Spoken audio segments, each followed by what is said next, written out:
pinakamagandang superhero movie na walang superpowers. Magsisimula ito sa isang teenager na mahilig sa mga comics na tungkol sa mga superheroes. Sobrang hilig nga niya dito kahit na tao lang siya, dito niya maiisipang subukang maging superhero kahit wala naman siyang superpowers. Noong una, hindi ito naging madali but eventually nag-work naman at dito na nga siya sumikat bilang Kick-Ass. Pero syempre sa pagsikat niya bilang superhero, dito rin siya magkakaroon ng kalaban at dito nga papasok ang isang grupo ng mga masasamang tao. Sa pagsikat ni Kick-Ass at sobrang laki ng pagbabago sa mundo niya, dito nga siya mapapasabak sa mas madaming mga labanan na susubukan yung kakayanan niya bilang tao. At dito rin siya may makikilalang isang grupo ng mga nakakostume din na mas magagaling at mas malalakas kaysa sa kanya ng sobra-sobra. Title ng movie, Kick-Ass. Alala ko dati, proud Pinoy pa ako eh.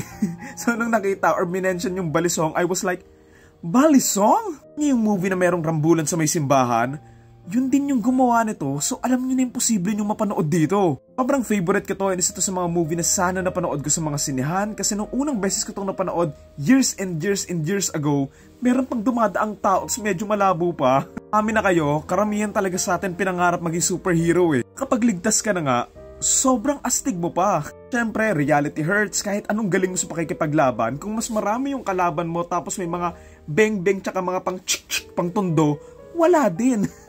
Kung gagawin to ulit ngayon, I feel na mag-work pa rin naman lalo na kung maganda yung story pa rin and yung casting syempre. Gagawan to ng part 3 with the original cast, aabangan ko talaga to kasi nakita mo na ba yung tsura na Aaron Taylor Johnson ngayon? Cool din ang mga superhero names nila dito, si Kick-Ass, si Hit Girl, si Big Daddy, tapos si Red Mist.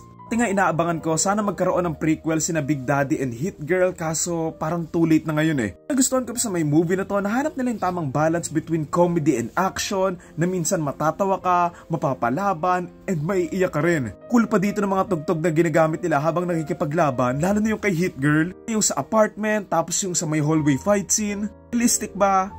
No, syempre, but was it super fun and cool? Hell yeah! Gustuhan ko rin dito yung mga characters kasi flesh out naman sila enough. Tutusin medyo naawa pa nga ako kay Red Mist kasi parang mabait naman siya, kumbaga naapektuhan lang talaga siya ng environment niya and yung mismong magulang niya. Siyempre nagustuhan ko rin dito yung backstory nila Big Daddy and Hit Girl and paano sila nakonekta doon sa main villain. Coincidental, pero it works naman.